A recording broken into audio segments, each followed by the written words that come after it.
Eu acho é verdade. eu acho que eu já deparei com isso duas vezes. Eu já deparei, eu acho que isso com duas vezes. Quando depois, se tiver tempo para falar, eu falo. Aqui mesmo no supermercado em Otávio. A gente conhece depois. Então. Essa semana eu deparei com um rapazinho todo... Mas ele tinha uma voz tão doce, tão doce.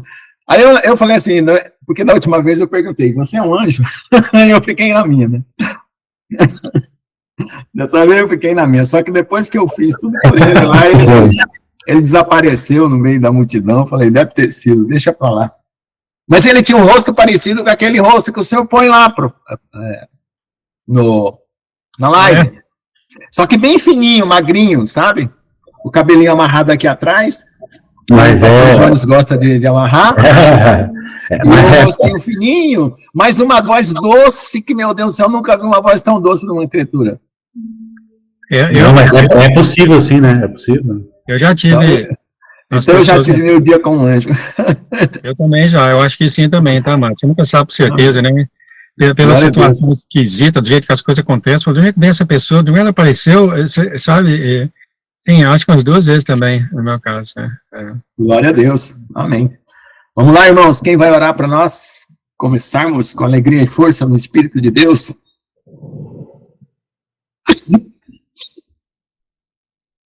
O nosso orador mora aqui, é o pastor Jones. Bom, se ninguém orar, eu oro. O Gustavo, mas o Gustavo nunca vem, né? Então, tem que ser. Mesmo, se ele tivesse, pois é. Gustavo é muito bom na oração, meu Deus, que oração linda. É uma benção, é verdade. E ele detalha tudo, né? Uhum. Eu acho mais bonito que ele detalha tudo na oração. É muito bonito. Eu não sei detalhar, quando eu vou orar pelas pessoas, Amém, Daniel Assis, tá, não sei. Mas quem que é? Você, Daniel Assis, está com o nome Daniel Assis, mas quem é você?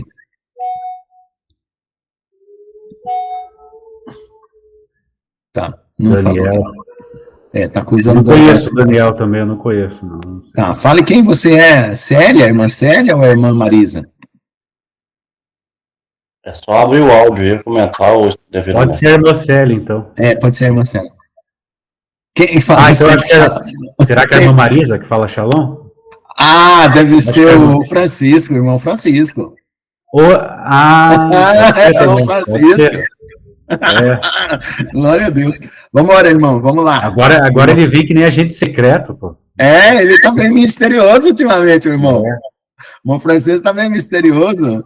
Será que ele já foi transformado e nós não ficamos sabendo, né? Ele tá escondendo, né? Nem câmera mais não aparece, né? Puxa vida, acho que ele deve estar com uma missão, operação aí secreta, eu não sei. Com glória a Deus. Vamos, pessoal. Vamos orar. Glória a Deus. Sim, Pai querido, Deus poderoso, aqui estamos na Tua santa presença, Pai, pedindo primeiramente a Tua graça, a Tua misericórdia. Perdoa os nossos erros e falhas, Pai, em nome de Jesus, que a gente, né, Pai querido, nosso coração está sempre querendo acertar, Pai querido, sempre querendo melhorar a cada dia mais, Pai querido. Para errar menos, nós queremos errar menos, Pai, cada vez mais. Cada vez mais errar menos, Pai. Em nome de Jesus, na Tua santa presença, para Te alegrar, né? E estarmos preparados para as promessas, né? Estarmos totalmente preparados, Pai querido, do jeito que o Senhor quer, né? Em nome de Jesus. Abençoa esta aula, abençoa cada um dos meus irmãos que está aqui, Pai querido.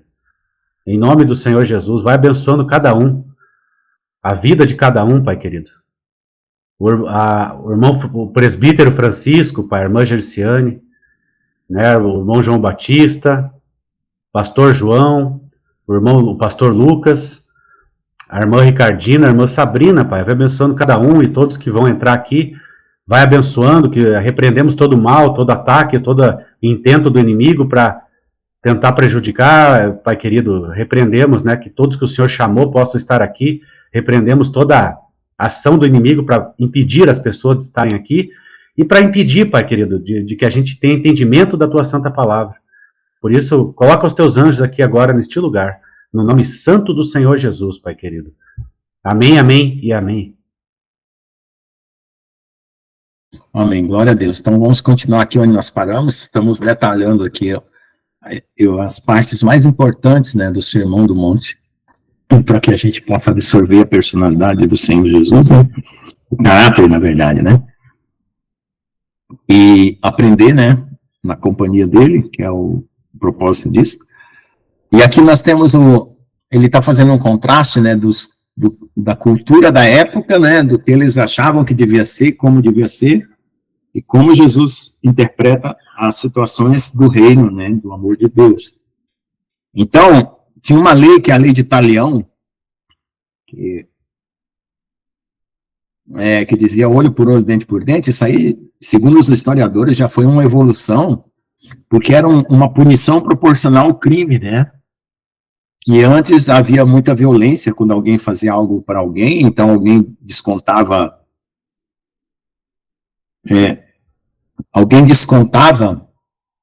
o mal feito desproporcionalmente. Aí alguém foi lá e colocou essa lei proporcional, olho por olho, dente por dente. Mas essa, para nós, eu, pelo menos, achava uma coisa meio assim, vingativa, né? E aí o Senhor Jesus coloca da maneira dele, né? Então vamos lá. Ouviste que foi dito olho por olho, dente por dente. Eu, porém, vos digo, não exijais restituição daquele que vos faz o mal. Antes, para quem te bater na bochecha direita, vire a outra para ele. A quem quiser te processar, levando ao tribunal e tirar de ti a túnica, deixa que fique também com teu manto.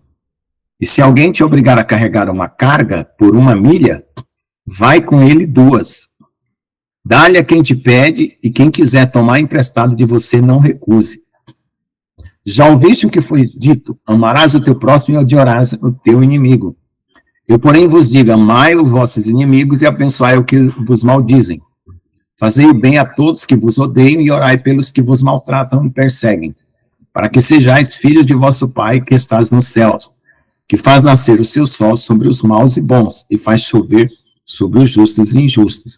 Pois se você ama aqueles que o amam, que recompensa você terá?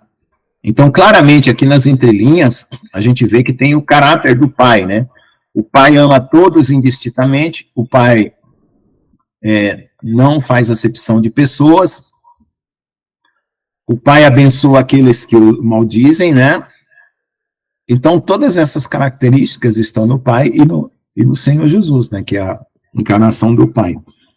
Então, nós podemos ver essa clareza, né? De atitude que a gente, às vezes, fica pensando, como que é Deus, né? Como que é o coração de Deus? E aqui está bem claro, né? Bem claro mesmo, como Deus nos vê, como Deus vê as pessoas más, e o que Ele espera, né? De todos nós. Amém? Os publicanos também não fazem o mesmo, e se você cumprimenta apenas seus irmãos, o que você faz a mais? Os gentios também não fazem? Sede, pois, perfeitos, como o vosso Pai, que está no céu, é perfeito. Então, essa palavra perfeito aqui, não é no sentido de que nunca erra. É no sentido de que permanece no caminho do Senhor, obedece a Ele, e no sentido também de que você cumpre o desejo do coração de Deus. Quer dizer, você nasceu para um propósito e você cumpre aquele propósito. Tá certo? Aí vem a outra parte aqui, né? Deixa eu ver se tem algum comentário aqui do Marco Rudo para baixo aqui. Não. O Rudo não fez muito comentário aqui, não. Mateus 6:1. Cuidado em dar esmola aos homens para serem vistos por eles. Caso contrário, você não terá uma recompensa de seu Pai que está no céu. Eu acho que é o maior pecado de queima de galardão esse aqui, né? Eu, pelo menos, já devo ter queimado muito galardão, né? Com essa bobeira de querer aparecer. E agora acontece que a gente tem que saber que Deus é que está vendo, né? Queimar galardão, querendo ser visto pelos homens. Então, o irmão que me ensinou, falou que está queimando galardão aí, ó, poder receber esse galardão lá no céu e ficar esperando aqui na terra. Quando, pois, deres esmola, não faças tocar a trombeta diante de ti, como fazem os hipócritas nas sinagogas e nas ruas, para serem louvados pelos homens. Digo a verdade, ele já tem sua recompensa. Mas quando deres esmola, não saiba a tua esquerda o que faz a tua direita. Para que em secreto seja a tua esmola, e teu pai que vem em secreto te recompensará em público. Então, o lado direito do cérebro e o lado esquerdo do cérebro, um está responsável pela emoção e outro pela razão. Então, se a razão vê o que a emoção está fazendo, ou sei lá, talvez seja até o contrário, né? Se a emoção vê o que a razão está fazendo, ela vai buscar glória, né? A própria humana, a natureza humana vai fazer esse reflexo do corte cerebral entre a esquerda e a direita e vai buscar glória para si, né? Porque ó, vai refletir e dizer assim, poxa, como eu sou bom, né? E aí já vai estar sendo recompensado ali com aquela autoglorificação, né? E quando orares, não seja como os hipócritas, porque adoram orar em pé nas sinagogas e nas esquinas das ruas, para serem vistos pelos homens. Digo a verdade, ele já tem sua recompensa, mas tu, quando orares, entra no teu quarto, fecha a tua porta, e ora ao teu pai que está em secreto, e teu pai que vê em secreto te recompensará em público. Então, os hipócritas, como a gente falou na aula passada, são aquelas pessoas que tentam criar uma bondade superficial, numa camada psicológica, e não altera o seu íntimo, né? Porque a única pessoa que consegue alterar o íntimo de um coração é Deus. E para ele fazer isso, você tem que se render a ele e suplicar e clamar e confessar, e, enfim, ele trata o seu coração. Mas quando o homem cria uma emulação, né, uma aparência de algo que não é verdade, ele é um hipócrita. Bom, e orando, não usem repetições vãs, como os gentios que pensam que por suas palavras serão ouvidos. Portanto, não te tornes como eles, porque o seu pai sabe do que você precisa antes que vocês peçam a ele. Assim, pois, orai. Viu, irmãos? Agora, o Pai Nosso, vejam que o Pai Nosso é uma profecia também, tá? Preste bem atenção que vocês vão ver que era uma profecia. Pai nosso que estais nos céus, santificado seja o teu nome. O Senhor vai santificar o nome dele na terra na batalha do Armagedon e na batalha do Gog Magog, tá? Venha o teu reino, o reino do Senhor vai vir. Seja feita a tua vontade, o Senhor está prometendo que a vontade dele será feita na terra como no céu, né? Como no céu, assim também na terra. O pão nosso de cada dia nos dá hoje, né? Obviamente o Senhor nos deu o pão que é da vida, que é Jesus, né? E nos dá o pão material também. Perdoa as nossas dívidas, assim como nós perdoamos aos nossos devedores. A nossa atitude, né? E não nos deixe cair em tentação. Haverá de vir uma grande tentação sobre a face da terra. Mas livra-nos do mal, que é o maligno que se manifestará. Amém? Todos nós estamos orando isso muitas vezes, né, na nossa vida. E eu oro agora que todos alcancem a resposta dessa oração que é feita, para que sejam livres desse mal e que realmente seja feita a vontade do Pai aqui na terra como no céu. Amém? 192, vamos lá. A doxologia, porque o teu é o reino, o poder e a glória para sempre, não é encontrada em nenhum dos textos gregos antigos ou no antigo Mateus hebraico. Também não aparece no padrão de oração de Yeshua, que Yeshua ensinou a outro grupo de discípulos 7 meses depois no evento 141. O Michael Rudd coloca que Jesus ensinou o Pai Nosso 2 vezes, tá? Nesse evento aqui, e depois ele repetiu o Pai Nosso. Por isso que tem, às vezes, uma variação entre essas duas versões, tá? Deixa eu ver. 192 foi comentado? Vamos lá. Pois se perdoares aos homens as suas ofensas, o Pai Celestial também vos perdoará. Então, aquela situação lá do homem lá que foi preso porque ele não perdoou, tendo sido perdoado por Deus, e não sairá de lá até pagares o último centavo, entra aqui, né? O último centavo que foi falado na aula passada. Mas se não perdoares as suas ofensas, também o vosso Pai não perdoará. Isso aqui é muito sério mesmo. Porque isso aqui define um estado de alma depois da morte. Tá? Quando jejuarem, não sejam austeros como os hipócritas, porque mudam de rosto para mostrar aos homens que jejuam.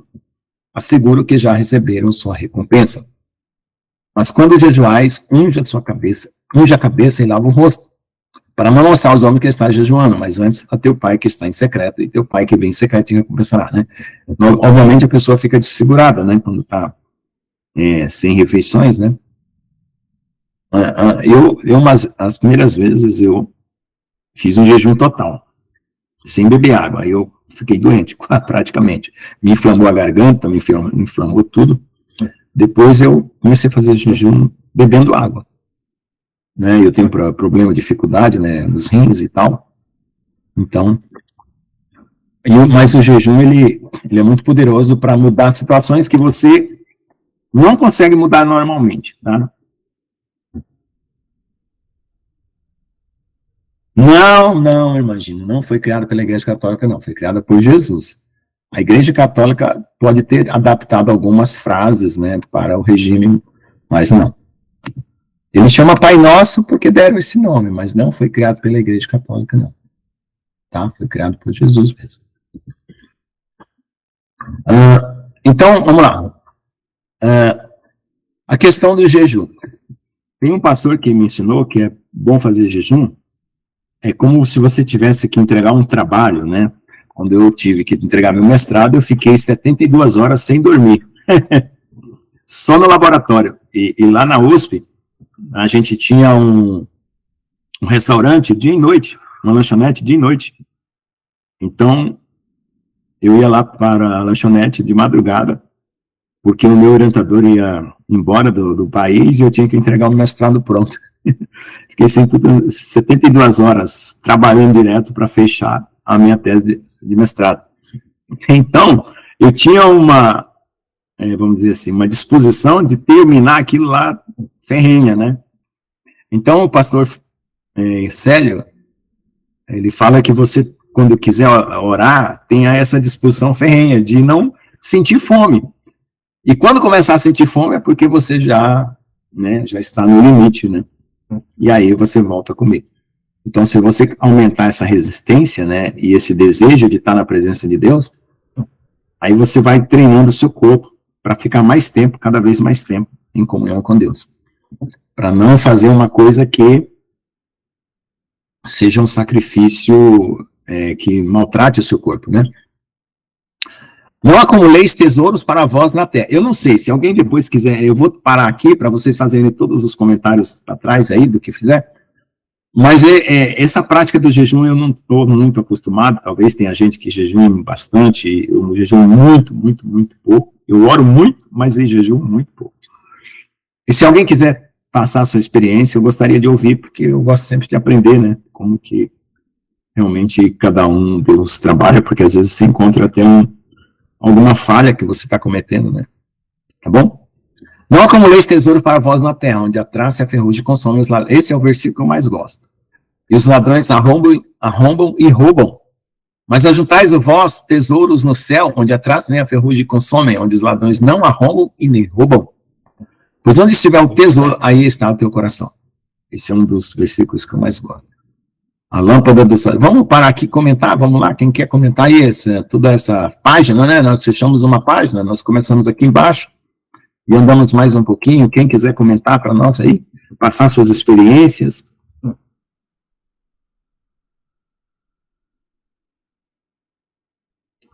Sobre o que foi falado, sobre o Pai Nosso, sobre a oração, sobre o jejum, sobre dar outra face. Amém, né? O jejum para mim assim como tudo, né? Como tudo na vida com Deus é uma coisa pessoal, uma coisa íntima, né? Da pessoa com Deus, assim, com o próprio Pai, né? Celestial e tudo, né?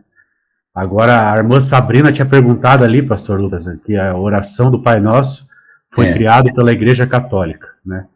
Bom, na verdade, a oração do Pai Nosso, ela está na Escritura, né? Ave Maria que não. Ave Maria não. Nossa, né? Isso mesmo, esqueci de lembrar disso. Uhum. Apesar que eles tiram também da palavra, eu acho, a questão da Maria, quando Maria ora lá, tem uma parte que ela ora e tem uma oração lá que ela faz, uma coisa assim, mas realmente o Ave Maria não, né? Agora, a questão do Pai Nosso, ela realmente está lá, está na Escritura, né? Agora, a questão da oração também é algo muito pessoal, é uma conversa tua com teu Pai. É uma conversa que você vai ter com Deus. Isso é orar de verdade, é você conversar com teu Pai, né? Como se você estivesse conversando com teu Pai na terra, aqui, ô Pai, tudo bem? Às vezes o pastor João fala assim, quando vai orar, né? Ô Senhor, como é que o Senhor está? Bom dia, né? Então, Glória a Deus.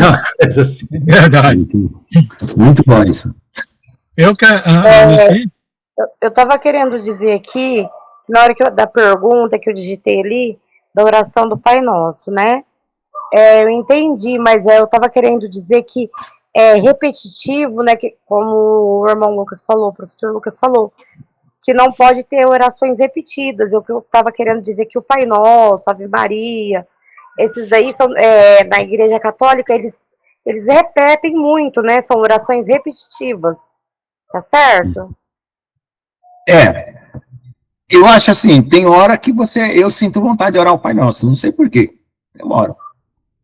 Não, Mas... sim, eu também oro o Pai Nosso, mas eu falo assim, na igreja, assim, tipo, é sempre assim, é Pai Nosso, quase não se vê. Ah, sim, não vê espontânea. Realmente na Igreja Católica não se vê a oração espontânea.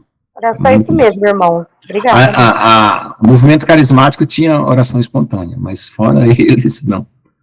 Ah, tá, ok. Porque eles acham que na Igreja Católica eles têm aquele negócio do ritualismo, eles acham que o rito produz um efeito. Então, para não ter um efeito diferente, eles mantêm o rito, entendeu? Eles têm essa... que eu não entendo muito da Igreja Católica, mas sim um pouco. Eles acham que é uma fórmula espiritual que não pode ser alterada. Então, é por isso que eles fazem tudo no rito e na fórmula. Isso, é uma fórmula, os dogmas, a fórmula, né? Eles acham que isso produz um efeito, né? É assim que eles pensam. Ah, sim. Isso, refletindo na oração. O irmão Daniel, o pseudo Daniel, né? Tem o pseudo Dionísio. Hoje nós temos o pseudo Daniel de Assis, que é o irmão Francisco, né? Falou aí também. É bom orar refletindo, meditando na oração. Glória a Deus. Cuidado com o Francisco, hein? Ele tá espião, cuidado, hein? Não sei. Vamos ver. Eu pedi... Não é a dimensão de Daniel. Ai, que maravilha! Se passar Gabriel aí por perto, manda passar aqui para nós também. Está na dimensão superior, isso mesmo, maravilha. Amém, amém. Me responde uma coisa, daí de cima a Terra é plana ou continua esférica? Esse comentário aí, posso fazer esse comentário aí? Peraí. Desvenda os segredos para nós aí, presbítero, os mistérios celestiais, desvenda para nós aí. Vocês vão ter que confessar o que vocês estão. Ô, Francisco, tem peixe aí no céu? Dá para pescar peixe aí? Como é que é? Não, sem forma valer. O irmão João Batista quer fazer um comentário. Pode fazer. Só um comentário. Essa hora do Mateus 6,6 e Deus recompensará, né? Mateus 6,6. É a mesma coisa quando uma pessoa está passando por uma enfermidade. Eu não preciso falar para você qual que é a enfermidade. Você apenas vai interceder em nome de Jesus e orar pela pessoa. E aí Deus, lá do céu, e faz aquilo que for preciso. Porque Deus conhece os pensamentos, amém? Amém. E esse nome do irmão Francisco aí foi interessante, porque hoje era 10h20 da manhã, eu estava conversando com meu irmão sobre isso, porque por causa das coisas espirituais que está acontecendo aí, a perseguição, se você for para algum lugar, você não precisa usar o seu nome, como se fosse você que estivesse lá, põe um nome diferente aí, colocou aí, foi interessante, foi o mesmo sentido que eu estava falando com meu irmão, amém? Amém. Você vai saber que é Francisco só se falar, que é o Francisco que está lá. Vamos mudar todo o nome, pessoal, para a gente não ser perseguido. Eu já vou escolher meu novo nome e depois lá no céu eu vou ter outro. Vamos embora. Glória a Jesus. Gente, só pegando o gancho aí do irmão João, na época da perseguição romana, os cristãos desenvolveram muitas estratégias para livrar-se das perseguições. Eu acho que a gente também vai ter que bolar alguma coisa aí, logo, viu? Mas é a direção do Espírito Santo, irmão. Eu recebi Amém. É interessante você falando do nome. Eu recebi um artigo de um amigo meu aqui da igreja também comigo, embora fora aqui. Carvalho eram judaicos que mudaram o nome, chamaram Carvalho em Portugal. Eram judeus que mudaram o nome por causa da perseguição. E ele falou para mim que eu tenho descendência judaica. E eu descobri da minha esposa ontem, a semana passada, eu nem sabia que a mãe dela, o nome do meio da mãe dela é Carvalho. Olha só como é que Deus faz as coisas. Interessante. No de árvores, frutos, era tudo judeu, exatamente. Bom, Como é que vamos é o continuar. O nome de árvore, Oliveira, Pereira. A minha avó, por parte de mãe, ela é Pereira também é. A minha irmã levantou a mão aí. Fala, maninha. Oi, gente, graça e paz. Amém. Essa questão do nome, hoje eu tava assistindo uma pregação. A Daça é a mesma que Esther? Ela mudou o nome ou são duas pessoas? Não, a Daça era o nome judeu dela e Esther foi o nome que deram quando ela estava na Babilônia. A Daça era uma mulher reclamona e Esther era uma mulher vitoriosa? Não. A Daça é a mesma Esther. A Daça era o nome judaico e Esther é o nome que lá na Babilônia deram para ela. A reclamona era a rainha Vaste, que foi reprovada pelo rei, porque ela não era submissa ao rei, então ela foi reprovada. Aí ele foi lá e casou com a Esther, que é a mesma Daça. Viu, pastor Lucas? A Nilva está falando aqui que a Daça é o nome hebraico, é isso? É, um nome hebraico, era o nome da minha filha que faleceu, a irmã da Angel. Tinha 3 anos. Radassa, tá? É, Radassa, quer dizer bondosa. Bondosa. É. Ah, E tá realmente a minha filha era muito bondosa. Murta? Não conhecia isso, não. Maravilha, glória a Deus. Vamos lá, então, continuar aqui o nosso texto, irmão. Ninguém quer comentar mais alguma coisa sobre os nossos versículos aqui? Vamos lá. A lâmpada dos corpos são os olhos. Então, se seus olhos são bons, todo teu corpo se iluminará, mas se teus olhos são maus, todo teu corpo estará nas trevas. Portanto, se a luz que está em você são trevas, quanta escuridão haverá? Esse versículo é interessante, a maneira como você vê o mundo é a maneira como você julga as pessoas. Normalmente, quem tem muita coisa feia no coração, só vai ver feiura. Quem tem muita coisa bonita no coração, ou boa, só vai ver coisas boas. Essa interpretação da realidade, ela não é absoluta, independente do coração, não. O coração é que percebe a realidade da forma como é o conteúdo, né? Conforme é o seu conteúdo, a sua interpretação. E os gentios verão a tua justiça, todos os reis da glória chamar-te-ão. Opa, quando aqui entra aqui do lado, eu tenho que ir para o outro lado aqui, peraí.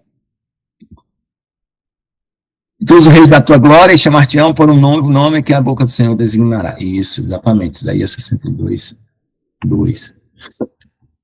Então, irmãos, essa questão da percepção, tem muita gente que só vê coisa má, só olha para coisas más, só busca vídeos perversos na internet, só busca coisa perversa, então tem um coração contaminado. Coração contaminado? Um coração contaminado. Então você tem que buscar, primeiro você tem que se descontaminar, se render a Deus para ele limpar e começar a buscar só o que é bom. Amém? Ninguém pode servir a 2 senhores, pois ele odiará um e amará o outro, ou se dedicará a um e desprezará o outro. Você não pode servir a Jeová e servir a sua riqueza. Não. Exatamente. Por isso eu te digo, não te preocupes com a tua vida, com o que vais a vez de comer, ou com o que a vez de beber, nem pelo seu corpo, o que você tem que vestir. Não é a vida mais importante que o alimento, e o corpo mais importante do que a roupa? Olhai as aves dos céus, que não semeiam, nem ceifam, nem ajuntam em celeiros, e seu Pai Celestial as alimenta. Você não vale muito mais do que elas? E qual de vocês pode acrescentar um côvado à sua estatura, por mais que tente? E por que você se preocupa com roupas? Considerem os lírios do campo, como eles crescem, eles não trabalham nem fiam.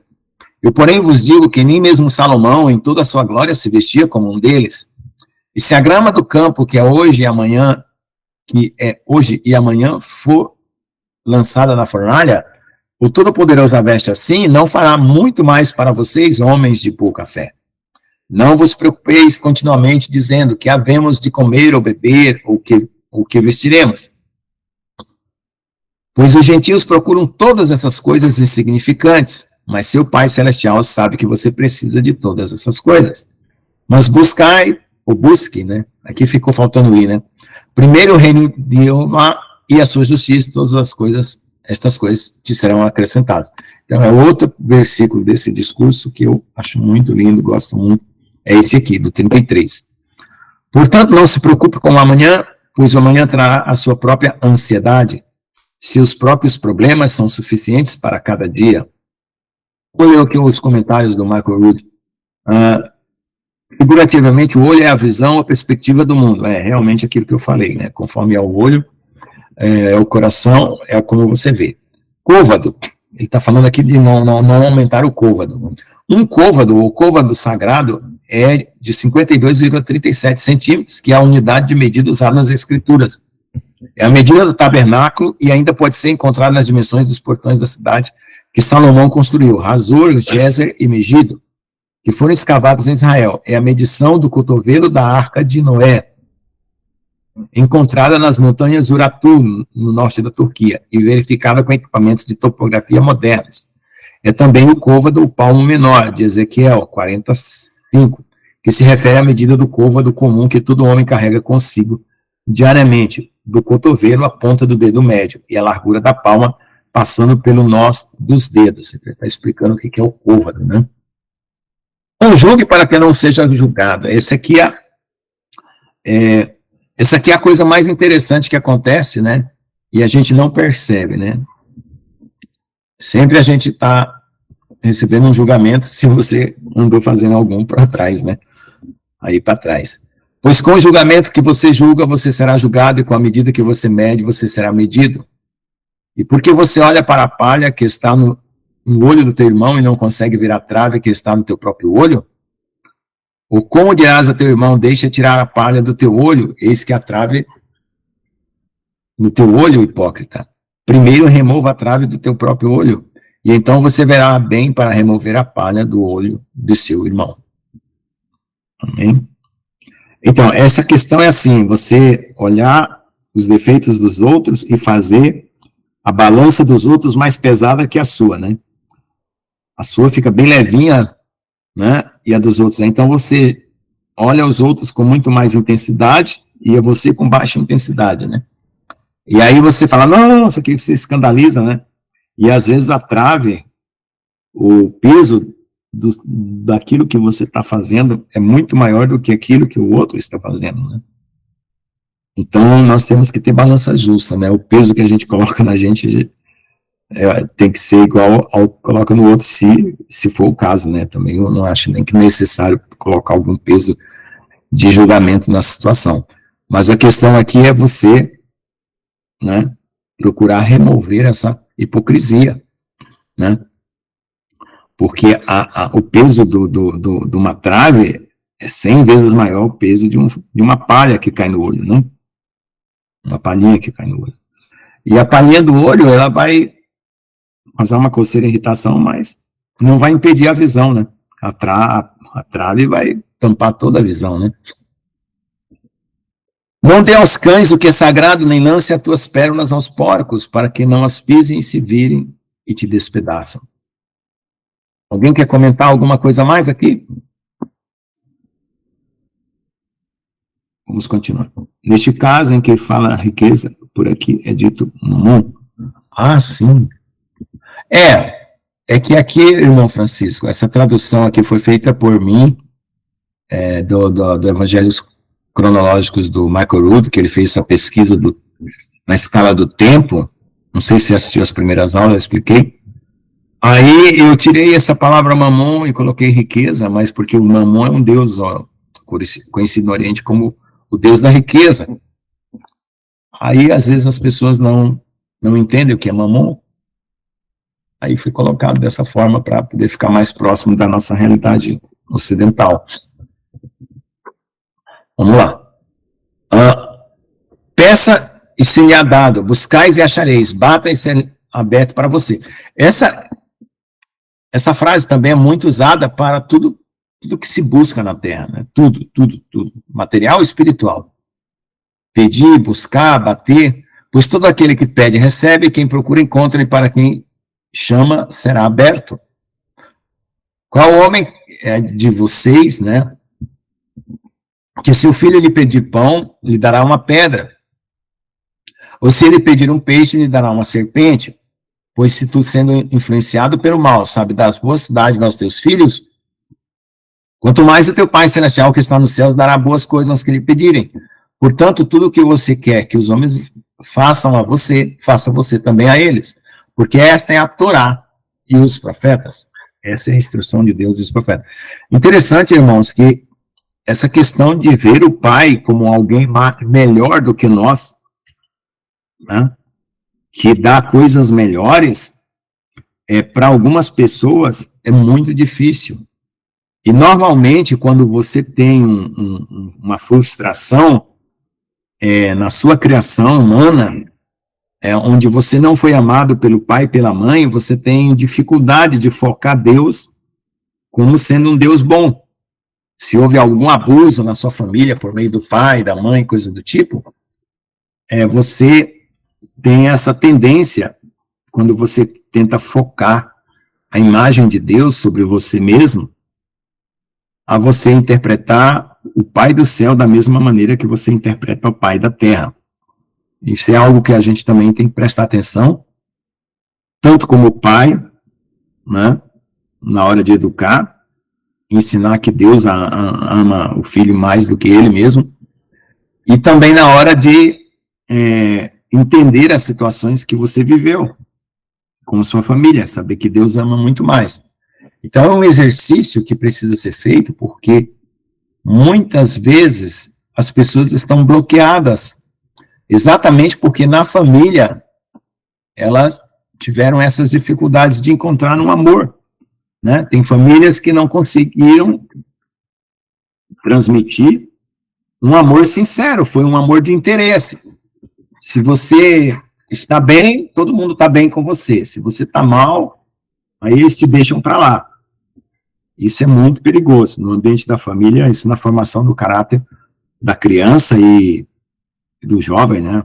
A minha irmã, que pode até mais falar sobre isso, é muito complicado, porque hoje em dia os filhos estão perdendo o amor pelos pais, porque na verdade eles também não estão encontrando o amor dos pais, né? E aí eles vão procurar no mundo. Aí o mundo oferece essas liberdades. E aí eles voltam para casa rebeldes, porque eles querem que os pais se submetam a eles e não eles aos pais, né? Entre pela porta estreita, pois larga. Ou pode falar, maninha, pode falar. É isso mesmo. A questão que está acontecendo atualmente com crianças, com pré-adolescentes, é que os pais são escravos dos filhos. Os pais não trabalharem, né? Essa geração que está aí, no passado, os nossos pais foram muito autoritários, muito repressores. E aí o que acontece? Esse povo que foi criado assim, aí essa geração está deixando os filhos fazerem tudo o que querem. Então, o que os psicólogos e psiquiatras estão falando direto? A família perdeu o controle de tudo, porque os pais se tornaram escravos dos filhos, e a escola como se fosse a solução para eles. E nós não temos condições de dar solução. Porque os professores estão tudo doentes. A sociedade está toda doente. Psicologicamente, espiritualmente, em todos os sentidos. Então, essa questão mesmo da educação vem de berço, vem de berço. Obedecer e limite vem de berço. E aí os pais estão deixando os filhos fazerem o que querem. E tá isso aí. Sem respeito, sem nada, grita dentro da sala de aula. Tá aí fumam droga, os adolescentes. É triste. Houve um planejamento para a destruição da família, porque as pessoas não sabiam que existia esse planejamento da destruição da família, por conta de uma ideologia que está em voga, né, agora. Nós nunca soubemos, eu nunca imaginei, que eu consegui imaginar que escolas filosóficas de pensadores, né, estariam preparando a humanidade para ter essa degeneração total, porque eles imaginam que é dessa maneira que a sociedade tem que ser, ou pode ser controlada melhor, sei lá, por poderes políticos. Eu sei que eu vejo algo muito mais maligno em tudo isso do que se imagina. Quando você vê os discursos dessas teorias, né, para não ficar estragando o meu vídeo aqui, depois a minha aula aqui, quando você vê os discursos dessas teorias, é perversíssimo, é diabólico esse negócio do discurso da destruição dos valores morais e tal. Por quê? Porque eles não creem que existe um lado espiritual, não creem em Deus, né? O partido é uma religião e assim por diante, e é isso. E as crianças não tiveram, os pais não tiveram a malícia de perceber que isso estava sendo infiltrado vagarosamente na família, por meio da televisão, principalmente, né, dos meios de comunicação. E aí começou toda essa desordem, né? E a violência também está aí. É uma coisa bem articulada, malignamente bem articulada, porque na hora que você encosta uma pessoa dessa, eu não sei vocês, mas eu conheço professores aqui que são autoridades, que eu quero dizer autoridades, porque tem autoria de ideias, dessas ideias destrutivas. E eles são cínicos. Quando você confronta essas ideias perversas, eles te dão um sorrisinho e muda de assunto, e se tornam violentos. Professores que defendem ideologias terríveis. Então, é o tipo de comportamento que eu evito, sabe, com os colegas, porque me deixa doente se eu ficar vendo um cinismo, você dizendo que uma coisa está errada e o cara dizendo, né, cara, não tem nada a ver, e sendo professor, não é nem aluno, tá? Pode falar. O negócio também que está acontecendo está dividido porque os psicólogos, ontem mesmo eu assisti uma live, ele falando que os pais não é para deixar os filhos fazer o que querem, os filhos têm que ralar, têm que conquistar, ele está dando tudo de mão beijada para os filhos, estão escravos desse mundo consumista, e é um consumismo, é um capitalismo terrível. Então, ele explicando, olha, o filho tem que criar calo. O que é criar calo? Que ele colocou na palestra. É ralar, buscar, correr atrás, estudar, suar, né? Então eles estão se alertando, fazendo palestra, dessa questão de resgatar essa questão de limite, de obedecer e tudo. Então, tá assim, tá todo mundo que está voltado para os bons costumes, para resgatar a coisa, porque tá vendo que não sabe onde é que esse mundo vai chegar, o que vai ser desse mundo com essa geração que tá aí, faz o que quer, a hora que quer. Então, ele se pergunta, o que vai ser desse mundo? Foi a pergunta que deixou no ar. E aí é essa questão. E aí quem está indo para o lado bom do negócio, que quer mesmo salvar filho, salvar família, tá botando limite, tá puxando mesmo para... E tem outros que falam, uns falam, o pai fala, já larguei de mão, não sei o que é que eu faço com meu filho. Então os psicólogos mesmo falam que os pais chegam no consultório e falam, eu não sei mais o que fazer com meu filho de 15 anos, de 13 anos, né? Porque perdeu toda aquele, como é que eu vou dizer? O equilíbrio, né? E é isso aí. Eles estão totalmente doutrinados, né, irmã? Eu penso que assim, eu nem levantei a mãozinha, perdão, é que teria que cooperar dos dois lados, né? Com o aluno, né? Com a mãe do aluno, né? Que tem um filho, e o professor, né? Que daí daria certinho. Porque que nem é a questão, né? Que o professor Lucas falou, né? A mãe falou também. Então, assim, né? Os pais cooperarem também, né? E alguns professores também cooperar, para que não fica dessa forma que tá ficando, né? As coisas do jeito que estão andando.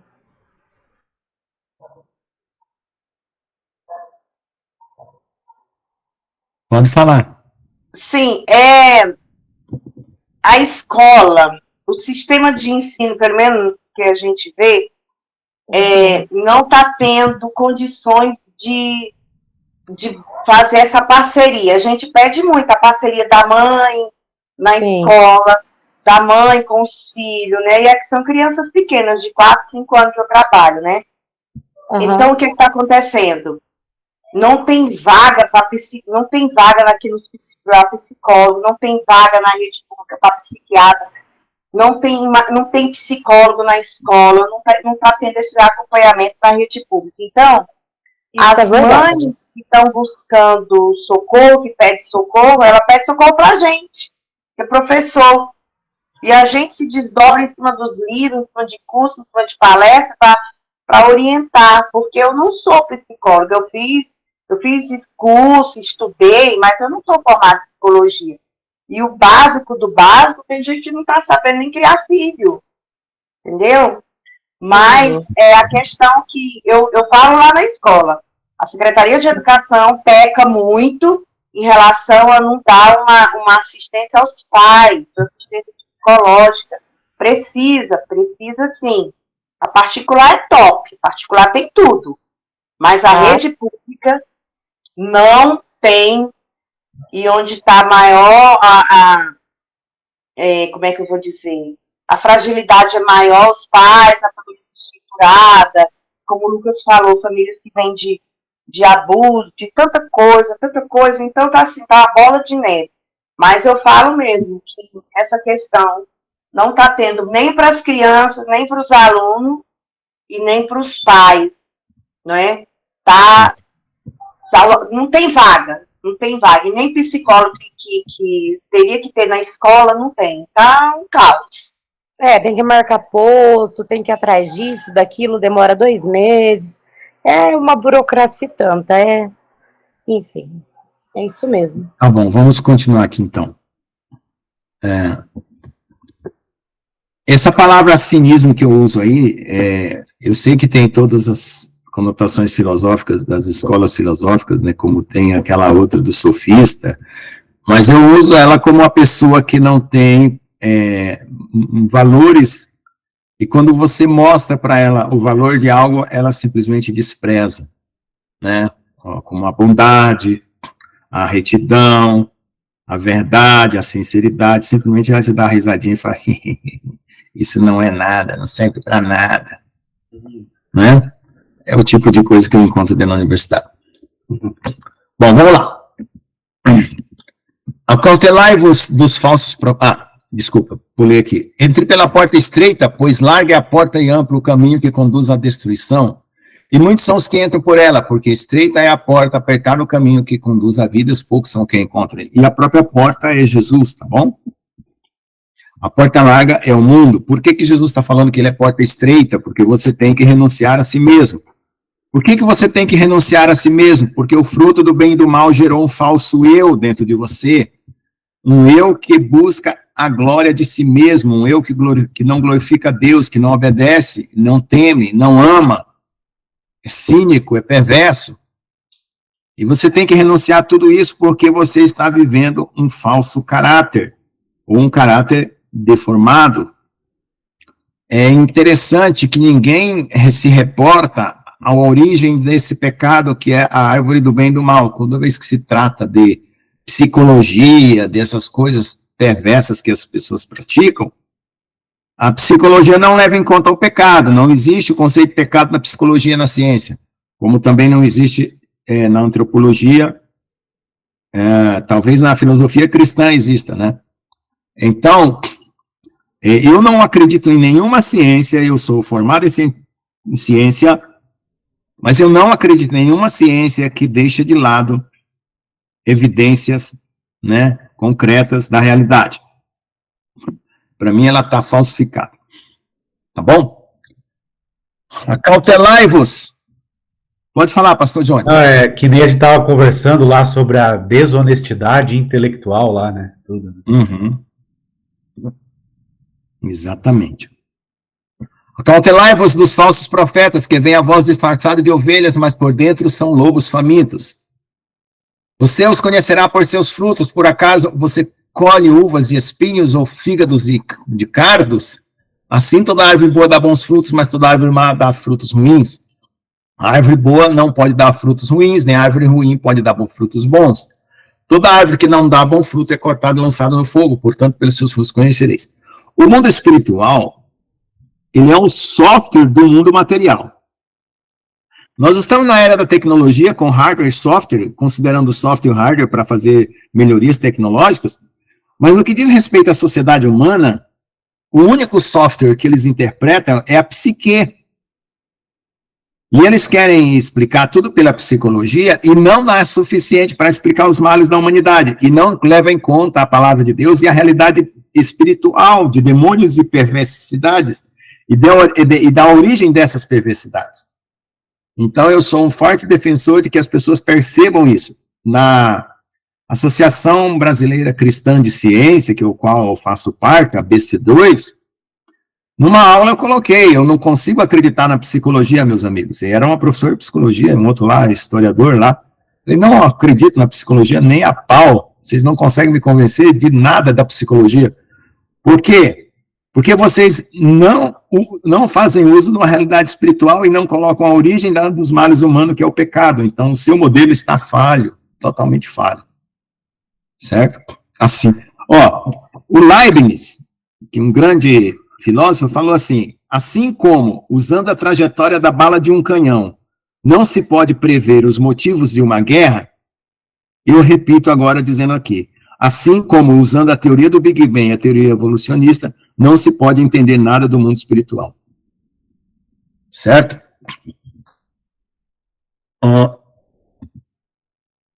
Acautelar as suas... Bom, frutos, né? Portanto, se os conheceis. Nem todo aquele que me diz, Senhor, Senhor, entrará no reino dos céus, mas somente aquele que faz a vontade do meu Pai que estás nos céus. Interessante que fazer a vontade de Deus não significa apenas conhecer a lei, né? Porque os hipócritas, os fariseus, conheciam a lei, né? Mas eles criaram outras leis que escravizavam as pessoas e não obedeciam aquelas primeiras leis que Deus tinha dado. E a vontade de Deus foi expressa nos mandamentos. Só que quando Jesus veio, ele condensou toda a lei e os profetas em 2 mandamentos: amará a Deus sobre todas as coisas, o próximo a ti mesmo. Essa condensação de ideias, que eu gosto muito de síntese, tem gente que não gosta de síntese. Eu percebi aí que algum irmão aí, que eu não vou ficar mencionando, gosta da lista, né, que a lista 1, lista 2, lista 3, lista 4, lista 5. Eu vejo o princípio básico para ser aplicado no evento que você tem na sua frente. Eu não consulto uma tabela assim, quando eu estou na frente de uma pessoa, eu falo assim, eu devo fazer isso, vou fazer aquilo, não fiz isso, vou fazer aquilo, não fiz isso, vou fazer aquilo. Não consigo me comportar assim. Então, a lei, ela tem que ser entendida, mas ela tem que ser capturada no espírito da lei. O espírito da lei é o espírito de Jesus. E o espírito de Jesus é amar a Deus sobre todas as coisas e o próximo como a ti mesmo. Então, o próprio Senhor Jesus, que é o espírito da lei, sintetizou a lei para nós. E se você não perceber isso, você não está dando subindo aquele degrau, aquele nível. Você está lá, como o pastor João gosta de falar, né? O item A, B, C, D, E. Você tem que subir o nível. Tá bom? Muitos me dirão naquele dia do julgamento, Senhor, Senhor, não profetizamos em teu nome, não expulsamos demônios em teu nome, não realizamos outro milagre em teu nome, então eu vou pronunciar o veredito a eles. Eu nunca os conheci, afaste de mim, violadores da Torá. Veja só que interessante, irmãos. Por que que Jesus nunca conheceu um cara desse? Conhecer é ter intimidade com Deus, né? Você tem intimidade com Deus, você é conhecido dele e Deus te conhece. Por que Jesus está falando disso? Porque ele não gerou a substância do amor. Aquelas 2 substâncias que eu estou falando, um é o amor, outra é a iniquidade, né? Que nós falamos na última live, né? Que eu falei que tem 2 substâncias que é gerado espiritualmente, gente. Isso é fruto que Deus vai colher. E Satanás colhe também o seu fruto na terra. Então, uma pessoa que expulsou demônio, profetizou e não gerou o amor, está complicado. Ele fez um monte de coisa para ele mesmo, inútil, sem fruto para Deus. Pode falar, pastor John. Não, você sabe que no judaísmo, né, Eu não sei, de repente o pastor João possa até ter tirado daí, né? No próprio judaísmo existem camadas de interpretação da palavra. Vai aumentando, né? Da literal, depois vai aumentando, é interessante.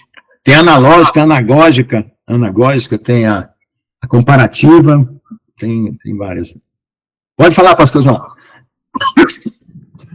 Não, só para comentar o pastor Jones, não foi no judaísmo, não, porque eu não leio o judaísmo. Veio mesmo do Senhor mesmo, tá? Nos sonhos da gente, ele falou. Isso Glória mesmo, a Deus. há camadas nas escrituras. Glória a Deus. Amém. Glória ao Senhor Jesus. Eu me lembro desse sonho que ele falou das camadas. Portanto, qualquer que ouve estes ensinamentos e os pratique, compararei com um homem prudente que edificou a sua casa sobre a rocha. A rocha é o próprio Deus, né? Even é Ab e Ben, é o pai e o filho. Caiu a chuva, correram os rios, sopraram os ventos e bateram contra aquela casa, e não caiu porque foi fundado na rocha. Essa parte aqui, ela se refere às situações da vida e à grande tribulação, viu? Mas quem ouve esses ensinamentos e não os pratica, eu vou comparar a um homem insensato que construiu sua casa sobre areia. Caiu a chuva, vieram as enchentes, sopraram os ventos, bateram contra aquela casa. E ela caiu e a sua ruína foi grande. Mostra, ainda tem erros aqui, meu Deus. Estou preocupado com o Michael Rood, que eu mandei esse negócio aqui. Eu fiz uma revisão, né? 2 praticamente, mas uma só pessoa fica cega no texto, né? Tem pequeninos erros, mas tem. E quando Yeshua terminou seu ensino, os discípulos ficaram maravilhados com a sua doutrina, porque ele os ensinou com autoridade e não como os sofrins. Aqui tem um comentário, né, que eu vou ler aqui, que é do Michael Rood, né? Aqui por lá eu fiz um comentário, mas foi muito pouco. Mateus 7, 23-1. Afastem-se de mim, vocês, praticantes, ergazomai, produto, resultado final, da maldade, anomia, sem Torá. Yeshua começa a declaração do Evangelho do Reino com: não penseis que vinha abolir Torá e os profetas. Pechar remes derash sod, isso mesmo. O sod é um mistério. Não penseis que vinha abolir a Torá e os profetas. Concluiu com uma horrível cena do trono de Deus no dia do juízo para aqueles que não entraram pela porta extremamente estreita que conduz à vida eterna. Todo o seu discurso é uma ratificação e com o esclarecimento da Torá, assim como Moisés nos instruiu a esperar pelo profeta. Ele esclareceu os ensinamentos da Torá que haviam se tornado grosseiramente pervertidos na prática e contrastou a Torá com as regras prevalecentes dos sistemas religiosos da época. Então ele nos levou diante do trono de Deus, onde um dia ele pronunciará o julgamento de acordo com a Torá. Aqueles que pensam que realmente estavam seguindo terão um terrível despertar naquele dia. Né? O Michael Rood, ele tem essa visão bem judaica, né, da Torá, mas eu entendo que a Torá, ou a instrução, foi colocada em nossos corações conforme está escrito em Ezequiel. Tá bom? Ezequiel fala, acho que é Ezequiel, né, que fala que eu darei a você um novo coração e escreverei minhas leis no seu coração. Então eu acredito nisso e a gente tem que manter, né, nesse posicionamento e praticar, né? Viver de acordo com o que se acredita, né? Somente seus discípulos foram aqueles que subiram ao monte para ouvir a mensagem. Deixa eu ver, 196, ele está falando aqui do quê? Quando ele terminou o ensino, ele subiu lá no monte, né? Enquanto a multidão permaneceu abaixo, esperou que ele descesse do monte até o nível onde eles estavam. Mateus, o levita, estava lá, mas ele ainda não seguia Yeshua em tempo integral, até o evento 67, Mateus 9:9. No primeiro século, os escribas tinham um papel de professores, além de transcrever os rolos da Torá. Vou ver aqui. Bom, aí aqui vai ter uma nota, né? Mateus, né? O levita relata vários incidentes que ocorreram no 4º mês, a ordem cronológica dos eventos estabelecida por Marcos e Lucas. Então, dá para perceber, considerando Marcos e Lucas como sendo evangelhos que seguem uma linha do tempo, que o Mateus, ele colocou coisas invertidas na ordem temporal, tá? Yeshua curou um leproso. Então, irmãos, são 9:11. Alguém quer fazer mais algum comentário? Eu acho que está razoável para nós aqui hoje, né? A não ser que vocês queiram que eu continue. Yeshua cura um leproso, né? A gente puder explorar um pouco, mastigar mais, né, como a minha tia Ricarda sempre fala, né, vamos ficar mastigando mais, ruminando mais essas palavras, né, já falamos aí sobre educação, né, referente a visão que a gente tem dos nossos pais, né? Se alguém quiser fazer mais algum comentário, por favor, enriqueçam a nossa aula.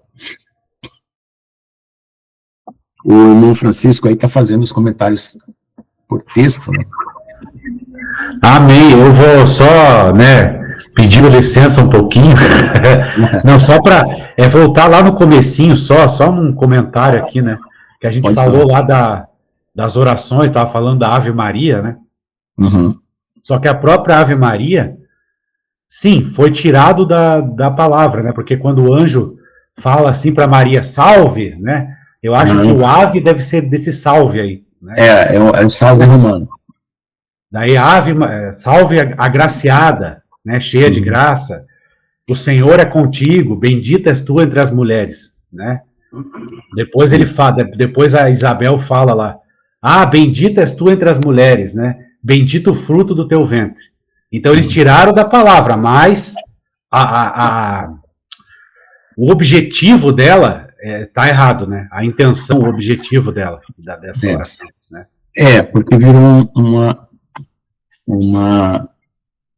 adoração, né, a Maria. Até o ano de 1453, gente, ainda ninguém adorava Maria, não. Essa situação aí, ela estava meio escondida, né? Depois do quarto século, até o ano de 1400, depois que um filósofo chamado Duns Scott defendeu essa adoração a Maria e o Papa, não sei que Papa foi, não me lembro o nome, adotou. Vamos lá. 63. Yeshua cura um leproso. 20º dia do 4º mês do ano da criação de 4027, domingo 13 de julho, do ano 27 da nossa era, semana 22 do ministério de Jesus, que nós vamos ler está em Mateus 8, 1:4, Marcos 1, 40, 45 e Lucas 5, 12, 5. Então agora, vocês começam a perceber que os evangelhos começam a ter mais entrelaçamento, né? Porque alguns Lucas e Mateus estavam colocando situações antes, e João coloca situações do final do ministério de Jesus. E aí, mais ou menos no meio, nós vamos ver os 3 ou 4 evangelhos aí juntos, tá? Repetindo várias vezes as mesmas passagens. Quando Yeshua desceu do monte, muitas pessoas o seguiram, e veio um leproso e prostou-se diante dele, dizendo, Senhor, se quiseres, pode limpar-me. Yeshua estendeu a mão e tocou-lhe, dizendo, eu quero, seja limpo. Imediatamente sua lepra foi limpa. Então Yeshua lhe disse, olha, não conte a ninguém, senão vá e mostra aos Cohen, aos sacerdotes, e apresente a oferta que Moisés ordenou para lhe servir de testemunho. Né? Aqui, novamente, a mesma situação se repetindo no outro evangelho.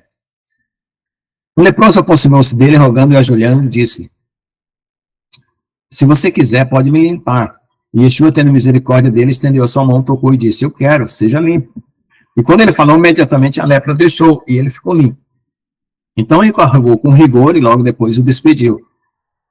E disse-lhe, olha, não diga nada a ninguém, mas vai e mostra-te ao Cohen, ao sacerdote, e oferece pela tua purificação que Moisés ordenou em testemunho a eles. Então Jesus aqui estava amando os fariseus, porque estava mandando, né, um discípulo dele aqui seguir a lei, seguir os mandamentos para mostrar que ele não estava violando, que os violadores da lei de Moisés eram eles mesmos, os fariseus, tá? Quando ele se foi, ele começou a publicar e muito a divulgar o fato, de modo que Yeshua não pôde mais entrar abertamente na cidade, mas ficava fora nos lugares desertos. Ele vinha para eles de todos os lugares. Então, veja só, esse cara aqui desobedeceu, né? Não sei nem se ele apresentou a oferta, não fala nada aqui, mas criou um problema para Jesus. Jesus já não podia mais entrar na cidade, né? Permissão de Deus, mas também era uma coisa que poderia não ter acontecido. Por causa dessa desobediência. Ele ficou tão feliz de ser curado da lepra e não fez o que Deus mandou lá e saiu divulgando para todo mundo, que não era para contar para ninguém, né? Quer dizer, desobedeceu. Desobediência é desobediência, não tem outro nome, não. E aquilo que vinha em secreto para os fariseus testificarem que ele estava cumprindo a lei, os mandamentos, né? Poderia servir, né, para a consciência deles mesmo, né? Se arrepender. Aconteceu que, enquanto ele estava em uma das cidades, um homem cheio de lepra apareceu, o qual vendo Yeshua, prostou-se com o rosto terra e suplicou, dizendo, Senhor, se quiseres, pode limpar-me. Então estendeu a mão, tocou, dizendo, eu quero, seja limpo. Imediatamente a lepra o deixou. E ele ordenou que não contasse a ninguém, mas vá, disse ele, mostre-se ao Cohen, sacerdote, e ofereça sua purificação como Moisés ordenou, em testemunho a eles, aos sacerdotes, né? Mas sua fama se espalhou mais e mais, e muitas pessoas se reuniram para ouvi-lo e para curá-los de suas doenças. Interessante, irmãos, que o leproso, ele tinha um problema de depressão, né? Dá para perceber que eles tinham um problema de depressão? Junto com a lepra? Muitos chegavam para ele com certeza que Jesus podia curar. Ele ficou na dúvida, ele disse, se tu queres, né? Quer dizer, você vai fazer essa escolha aí para mim, porque eu não estou conseguindo nem acreditar que eu possa ter essa opção para mim, né? Eu vejo isso, não sei. Eu passei por uma situação bem parecida, tinha coisas que eu falava ao Senhor, se tu queres, faz para mim, porque eu não estou conseguindo determinar, né? Eu vejo na igreja, muitas vezes, não, determina isso, determina aquilo. Eu não conseguia adotar essa doutrina da determinação, de que uma coisa vai acontecer para mim, e ao mesmo tempo eu esperava que Deus mudasse essa estrutura minha deprimida, de receber uma cura. Então, o pastor João outro dia comentou sobre por que as pessoas não são curadas, né? E exatamente. Você está vendo outra coisa? Também, pode ser. Exatamente, ser curado não só no corpo, mas também seria curado na alma. Exatamente, quando eu tive uma doença que não era uma lepra, mas era uma micose, eu me sentia assim, que eu precisava ser curado na alma também, além do corpo, né? Eu tive essa mesma perspectiva que o irmão, o presbítero Daniel Shalom, né? O presbítero Daniel de Assis Shalom, Daniel Francisco de Assis Shalom, nos falou aí. Tá bom? Alguém mais quer comentar sobre cura e libertação? O pastor João, o profeta aqui, João também. Tá bom, irmãos? São 21h19. Aqui, o irmão Lucas, professor Lucas. Existe enfermidades. Oi? Existe o quê? Enfermidades, doenças espiritual, né? Existem também carnal, né? Isso. Porque na hora que, que o irmão tava falando, né, que é da alma, né, que o Daniel, né, o irmão tinha colocado aí. O irmão Francisco, mas ele tá usando o computador do filho, chama Daniel. Daniel. Sim, pode falar. Eu tava chamando os dois nomes, enfim. Então, mas existe, assim, que quando é o espiritual e o carnal também existe. Senão não teria os médicos também, entende assim que eu quero dizer? Eu sei, mas tem situações que os médicos não curam e Deus cura, né?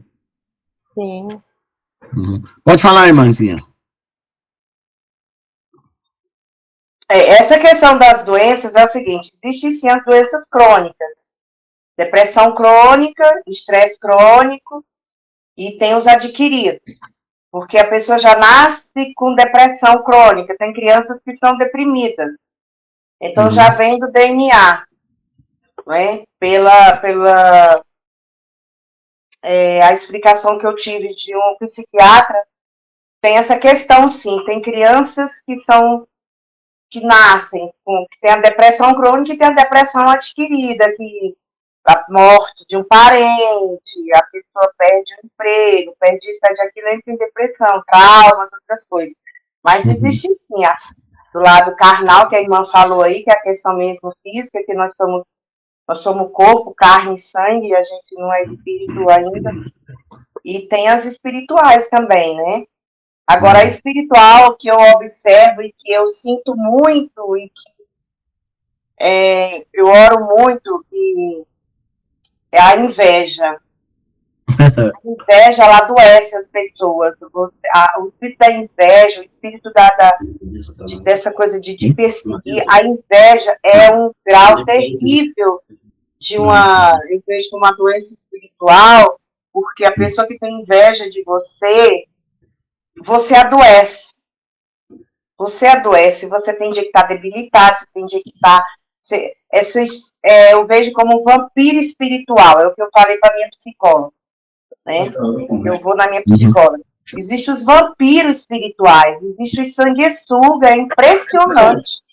Mas existe esse lado espiritual da inveja, do orgulho, dessa coisa, das pessoas tóxicas, da negatividade, do lado mal. Uma presença ruim existe sim. Eu existe sim, que eu sinto na pele. E a carnal existe também, que é a questão da crônica, né?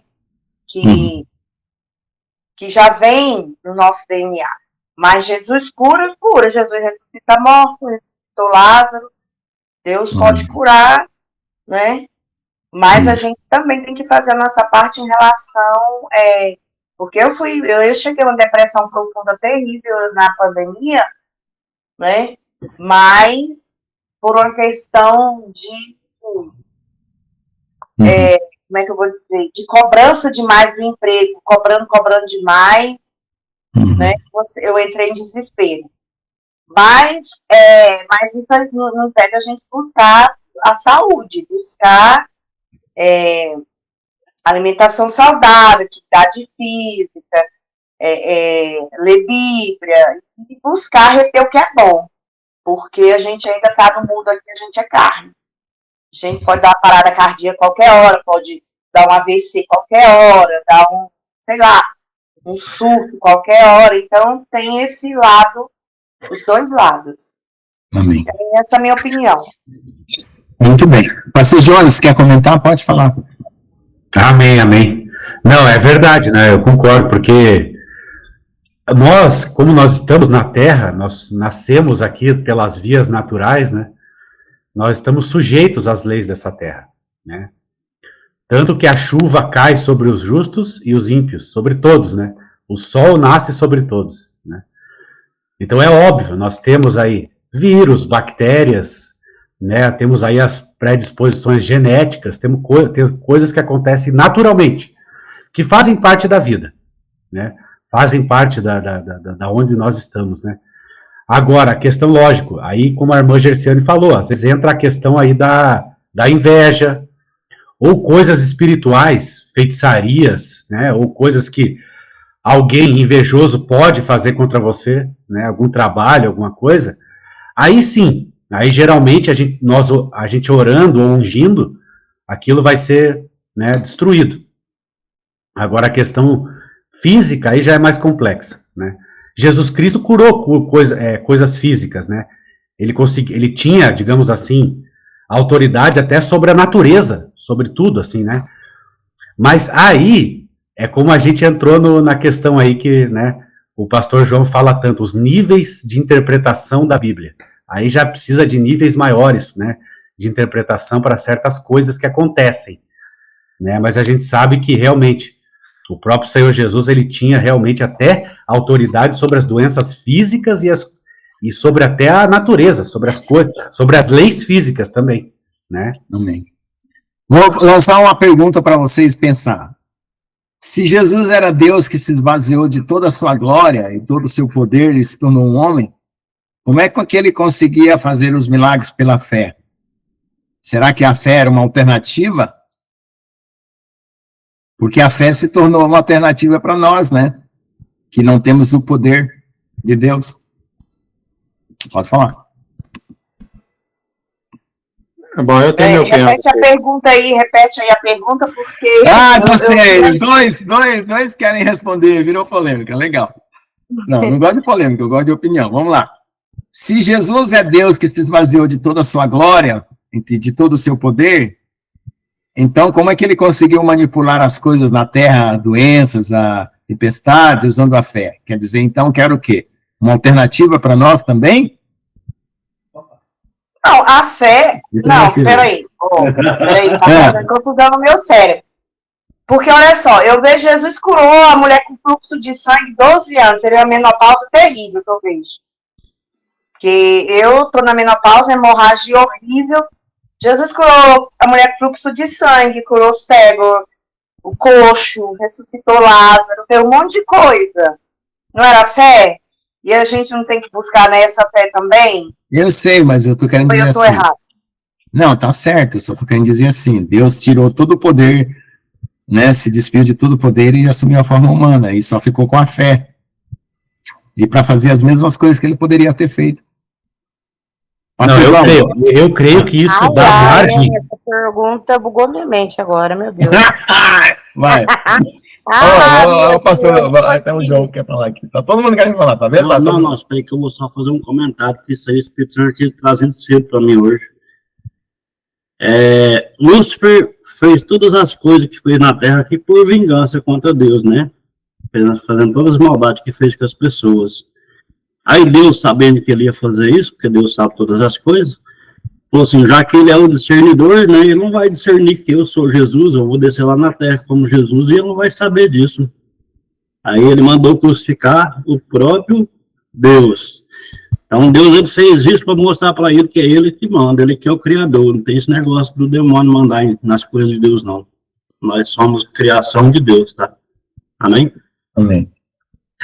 Vamos lá, quem quer mais dar opinião? O pastor João, pastor João entrou aí na fila. O irmão omisso Daniel de Assis Shalom diz que não vai responder porque a premissa dele é diferente, mas tudo bem, é porque ele não quer falar, mas pode falar. Fala, pastor João. Eu vou só repetir aqui o que o senhor falou, né? Em relação a ele, claro, ele era Deus na carne, e como ele falou, o meu pai sempre está comigo, que eu sempre faço as coisas agradáveis a ele. Então, é por isso que as coisas eram feitas, era o vaso dele, né? Era o vaso dele vir para a terra e fazer aquilo que ele fez. Ele estava obedecendo o pai. Em relação a nós, ele já deu isso para nós, tá? De acordo com as escrituras, ele já falou isso, né? Ele já deu esse poder para nós, ele já, todas as doenças, todas as coisas que afetam a nossa carne, já foi curado por ele, na cicatriz do corpo dele, sabe? Esse é um grande enigma, um grande mistério, mas é isso mesmo que fala a escritura, sabe? E aí está a razão do que eu acho, né? Que algumas pessoas conseguem curar as outras, não conseguem, outros conseguem ter o milagre, outros não conseguem, mas já é dado, tá? Já foi dado para nós. Ele curou a gente no espiritual e físico. Esse é um entendimento, é a coisa que ele mesmo fala aí. Né? Amém. Glória a Deus. Mais alguém, pastor Jones, quer falar, pastor Jones? Não, eu acredito que, sabe, até me lembrei agora do dom espiritual de maravilhas. O que é isso? É você ter uma influência realmente sobre as coisas, né? Então eu acredito que, espiritualmente falando, a gente pode chegar nesse nível, né? Mas realmente é um nível, assim, transcendente, alto, né? Porque eu entendo que realmente as coisas mais espirituais, os problemas mais espirituais, eu acho que a gente tem mais autoridade sobre isso. Agora, a questão de autoridade e dons que o Jesus tinha, porque os próprios apóstolos e discípulos manifestaram isso, entendeu? Eles também manifestaram, não até no mesmo nível, né? Agora, nós estamos buscando aí algo grande, que é uma autoridade, uma transformação, um avivamento. Eu acredito que esses dons, eles vão ser assim, vão ser revividos, com certeza. Próximo, amém, glória a Deus, o próximo. Dá licença aí, irmão. Isso. Essa foi uma pergunta muito boa, né? Oi, animou a aula, tá todo mundo quieto demais, eu só comento, ninguém comenta nada. Então, Jesus se despiu realmente, né, de toda a glória, mas Jesus era o puro amor. Ele não se despiu do amor, ele se despiu da glória como Deus. Da mesma forma, como o mandamento dele é amai-vos uns aos outros como eu vos amei, ele já está dando a fórmula aí, né? Amar é o dom mais difícil, né, de conseguir. E Jesus era a personificação do amor. Ele não deixou... enfim, o amor se personificou em Jesus.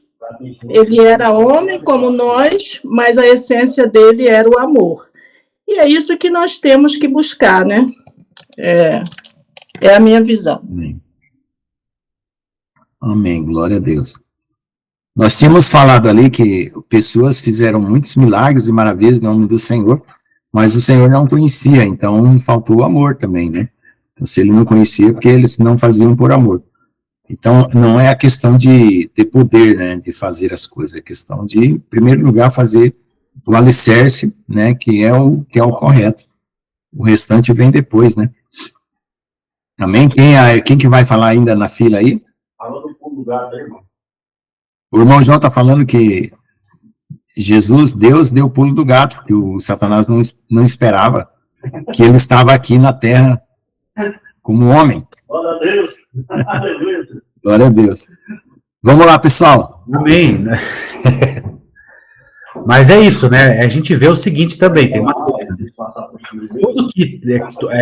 Todo tipo de dom sobrenatural, tipo assim, a intenção verdadeira, a essência disso, é fazer as pessoas crerem, acreditarem no Evangelho. Né? Essa é a essência, porque a gente, por exemplo, o que Jesus fazia, aquilo ali se tornou a assinatura de Deus no ministério dele.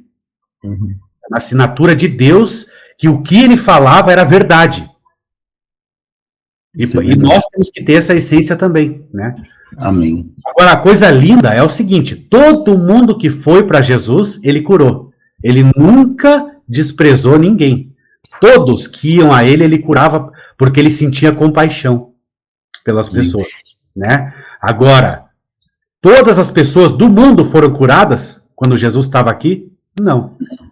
Não foi todos, mas quem foi a ele pela fé, recebia a graça, recebia a cura pela compaixão que ele tinha, né? Muito bem. Glória a Deus. Tá bom, irmão, são 9h33, a minha irmãzinha gosta de dormir às 10 horas, vamos fazer a nossa oração, alguém quer comentar mais? Pode continuar na live, eu vou parar só a gravação, tá bom? Eu já vou me deitar. Então, aproveita, Boa Maninha, e noite, agradece a todos. pela mãe. Não quer agradecer 5 minutinhos? Paz. Pra orar. Faça oração de agradecimento. O pessoal vai continuar na live aqui, que aqui tá que nem um botequim. Depois que fecha as portas, continuam os caboclos aqui dentro.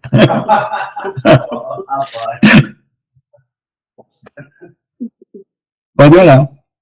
Tá bom. Senhor, meu Deus, meu Pai, nós queremos te louvar e te agradecer, Senhor, por esse momento tão prazeroso, ó Deus, que é o aprofundamento da tua palavra, o aprofundamento, Senhor, no teu conhecimento e no discernimento, ó Pai. Abençoa, Senhor, a cada um de nós, nos dê uma boa.